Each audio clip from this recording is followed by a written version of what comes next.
پرچم به فرمان موج پرچم به فرمان البنینه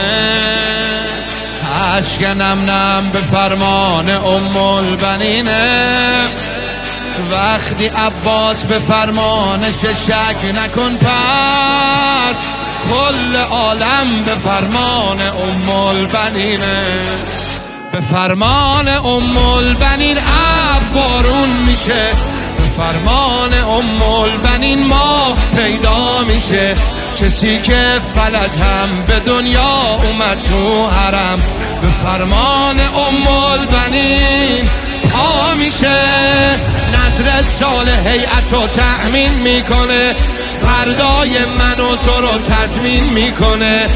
از حالا داره برا اربعین بعد جای موکبا رو هم تعیین میکنه جای موکبا رو هم تعیین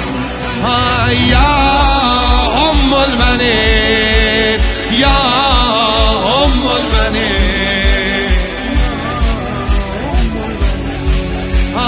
یا ام البنین یا ام البنین یه زن کربلایی جوونش بمیره اعتقادش به ام البنین بی نظیره میره اینقدر میمونه تو صحنه ابوالفضل تا جون بچه‌شو پس نگیره نمیره تا جون بچه‌شو پس کیه این خانم اراده کنه یک شب کور بینا میشه اراده کنه یک شب مرد منحل میشه اصلا جمع کنن مشکلات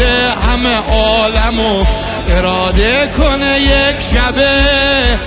حل میشه انشالله سفره دار شنبه های کرب و بلا عمرش رو گذاشت برای کرب و بلا با این که نبود ولی با 4 تا شهید اوقا کرد تو ماجرای کرب و بلا